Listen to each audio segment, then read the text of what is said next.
ಮಹಾವ್ಯಕ್ತಿಗಳಿಗೆ ಈಗ ಪತ್ರಿಯ ರೈತರ ಪರವಾಗಿ ಕಲ್ಲು ಸಕ್ಕರೆಯ ಸಿಹಿಯ ಒಂದು ತುಲಾಭಾರದ ಸೇವೆ ನೆರವೇರ್ತಾ ಇದೆ. ರಾಜ್ಯಕ್ಕೆ ಸಿಹಿಯನ್ನು ಕೊಟ್ಟಿರ್ತಕ್ಕಂತಹ ಗುರುಜಿ ಹಾಗೆಯೇ ಚುನಾಪಣ್ಣ ಪೂಜಾರಿ ಈವರ ತುಲಾಭಾರದ ಸೇವೆಯನ್ನು ನಿರ್ವಹಿಸಿಕೊಳ್ಳತಕ್ಕಂತಹ ಶಕ್ತಿ ಗ್ರಾಮದ ಎಲ್ಲ ರೈತ ಬಾಂಧವರಿಗೆ ರೈತ ಮುಖಂಡರಿಗೆ ತುಂಬ ಹೃದಯದ ಅಭಿನಂದನೆಗಳನ್ನ ಸಲ್ಲಿಸ್ತಾ ಇದ್ದೇವೆ. ಹಲೋ, ಎಲ್ಲರಿಗೆ ಧನ್ಯವಾದಗಳು.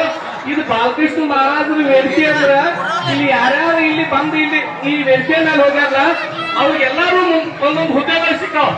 ಆದ್ರೆ ಚಿನ್ನಪ್ಪನ ಪೂಜಾರಿಗೆ, ಶಶಿಕಾಂತ ಗುರುಜಿ ಅವರಿಗೆ ಮುಂದಿನ ಹೆಚ್ಚಿನ ರೈತರ ಸಲುವಾಗಿ ಸೇವೆ ಮಾಡ್ಲಕ್ ಮತ್ತೆ ಹೆಚ್ಚಿನ ಹುದ್ದೆಗಳಿಗೆ ಅವ್ರು ಹೋಗ್ಲತ್ತೆ